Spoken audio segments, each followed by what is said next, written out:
নির্বাচনের আগের দিন নানান ধরনের সাইবার অ্যাটাকের এদের প্রিপারেশন আছে। আমি যে সংখ্যাগুলো করেছিলাম তারই প্রমাণ মিলল আজ সকাল 9টা 9:30টার দিকে। আমি ঘুম থেকে উঠে আমি যখন প্রিপারেশন নিচ্ছিলাম আমি বাসা থেকে বের হব, ঠিক ওই মুহূর্তে আমি দেখতে পেলাম আমার আইডি নাই হয়ে গেছে, ডিজেবল হয়ে গেছে। আমি বিভিন্ন প্রমাণাদির মধ্য দিয়ে ইনস্ট্যান্ট আপিল করে আমি প্রাথমিকভাবে আমার আইডি নিয়ে আসছিলাম।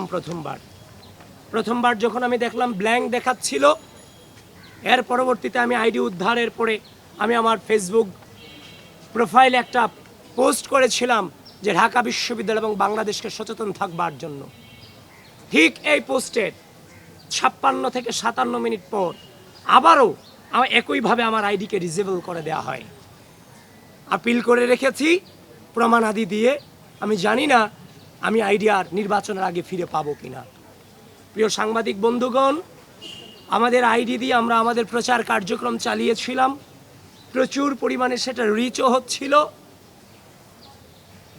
আমরা আমাদের এই ক্ষুদ্র জীবনে ছোট থেকে আজ পর্যন্ত যে লেভেলে এসেছি সে পর্যন্ত কোনোদিন কাউকে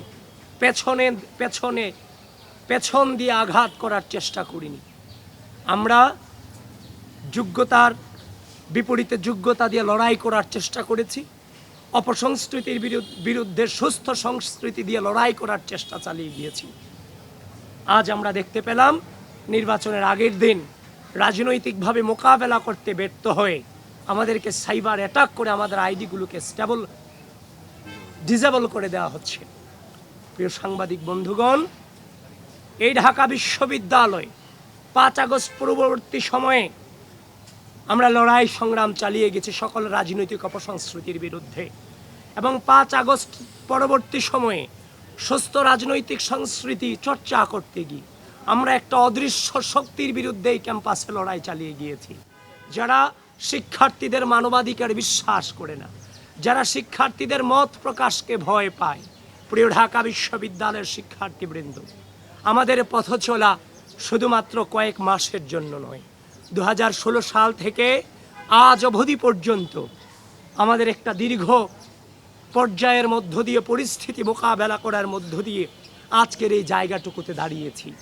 জীবনে কোনোদিন অন্যায়ের সাথে আপোষ করিনি, শিক্ষার্থীদের স্বার্থের প্রশ্নে আপোষ করিনি, বাংলাদেশের স্বাধীনতা সার্বভৌমত্বের প্রশ্নে আপোষ করিনি।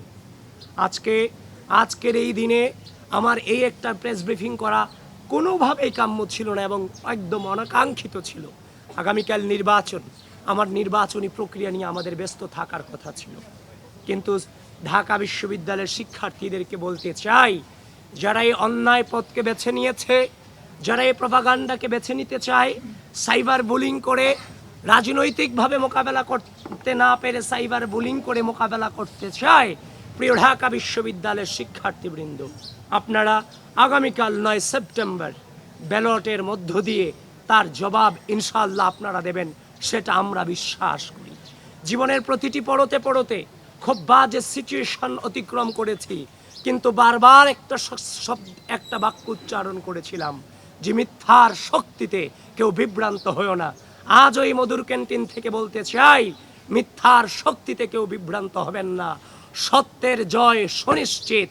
এবং আবারও বলছি, প্রিয় ঢাকা বিশ্ববিদ্যালয়ের শিক্ষার্থীবৃন্দ, ঝড় থাকুক, বৃষ্টি থাকুক, যত প্রতিকূল আবহাওয়া কিংবা পরিস্থিতি থাকুক, আগামীকাল সকল অপপ্রচারকারীদের জবাব আপনাদের ব্যালটের মধ্য দিয়ে দিতে হবে।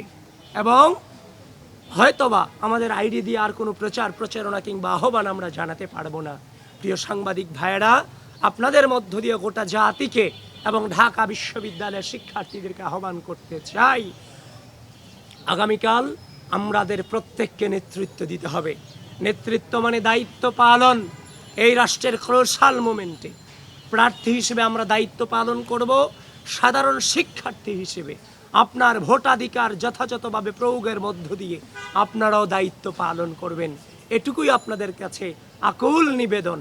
প্রত্যেকটা মুহূর্তে বাজে পরিস্থিতি অতিক্রম করেছি।